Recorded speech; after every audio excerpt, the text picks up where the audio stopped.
Assalamualaikum warahmatullahi wabarakatuh. Apa kabar siswa-siswi yang berbahagia? Tetap semangat mengikuti pembelajaran kita hari ini. Oke, berjumpa lagi kita di mata pelajaran IPS kelas 8 dengan materi mobilitas sosial dan subbahasan yang akan kita bahas adalah saluran-saluran mobilitas sosial dan dampak mobilitas sosial. Tujuan pembelajaran pada hari ini adalah setelah mengikuti proses pembelajaran diharapkan siswa mampu 1. Menyebutkan saluran-saluran mobilitas sosial. Yang kedua, menjelaskan dampak mobilitas sosial. Oke, sudah siap semua? Kita akan membahas tentang saluran-saluran mobilitas sosial. Bagaimana seseorang melakukan mobilitas sosial? Oke, mobilitas sosial dapat dilakukan melalui interaksi sosial dalam lembaga-lembaga sosial. Dengan demikian, lembaga sosial merupakan saluran mobilitas sosial.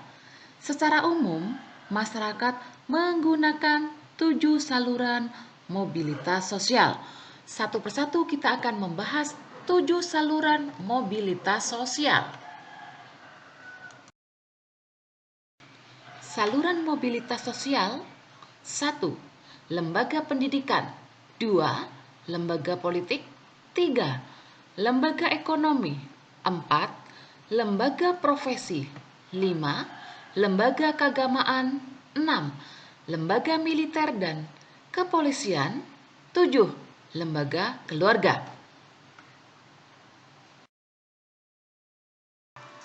Saluran yang pertama adalah lembaga pendidikan.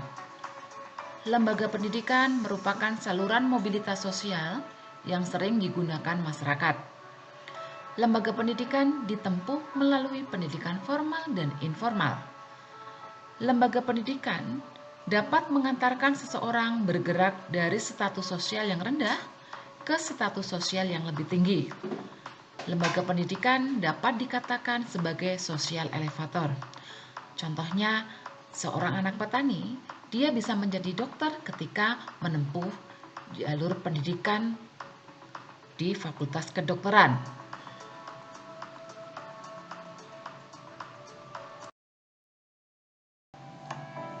Saluran lembaga politik. Elit politik memiliki kedudukan tinggi dalam masyarakat karena memiliki kekuasaan menentukan kebijakan bagi masyarakat. Kedudukan yang dimiliki dapat diraih melalui berbagai cara, misalnya bergabung dengan partai politik dan mencalonkan diri dalam pemilihan legislatif.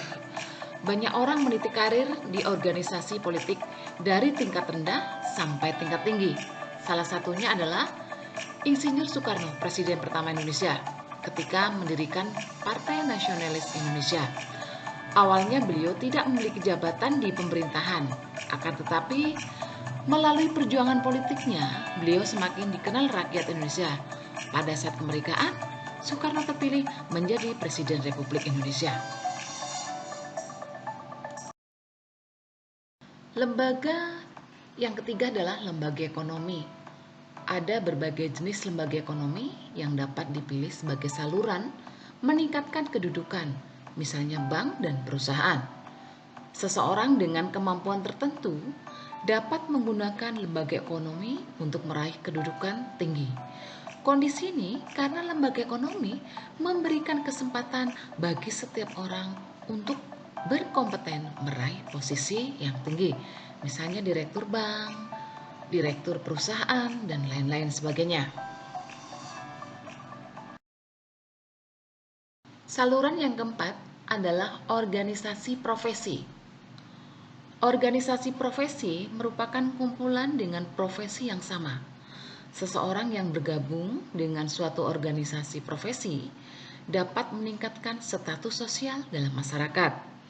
Contoh organisasi profesi yaitu IDI, AIA, dan PGRI. Selain bidang yang sesuai organisasinya, organisasi profesi memperjuangkan tingkat kesejahteraan anggotanya. Saluran yang kelima adalah lembaga keagamaan.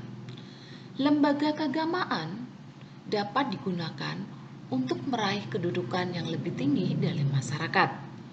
Para pemuka agama merupakan orang yang memberi bimbingan dan petunjuk mengenai ajaran agama.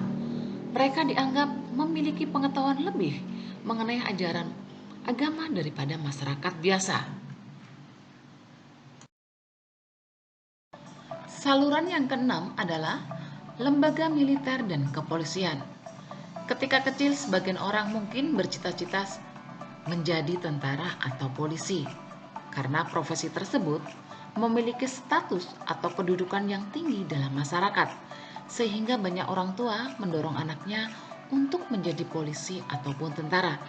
Bagaimana menjadi tentara atau polisi? Yaitu harus menempuh pendidikan di akademi militer ataupun akademi kepolisian.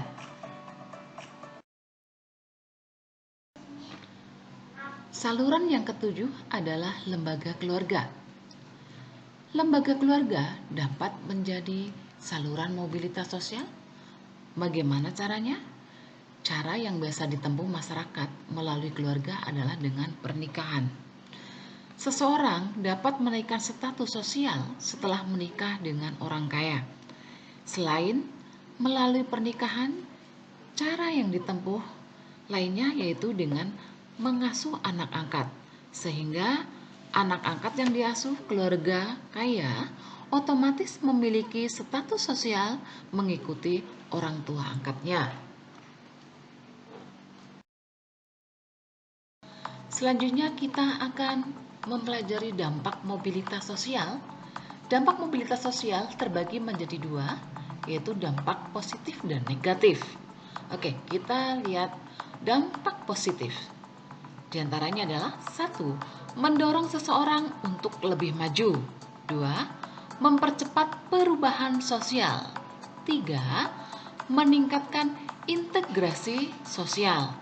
4. Meningkatkan kesejahteraan hidup. 5. Meningkatkan kualitas hidup.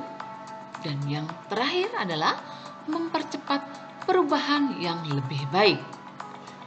Dampak negatifnya adalah 1. Munculnya berbagai konflik. 2. Menimbulkan gangguan psikologis. Dan 3. Munculnya keretakan suatu hubungan. Demikian tadi kita sudah membahas tentang saluran mobilitas sosial dan dampak mobilitas sosial.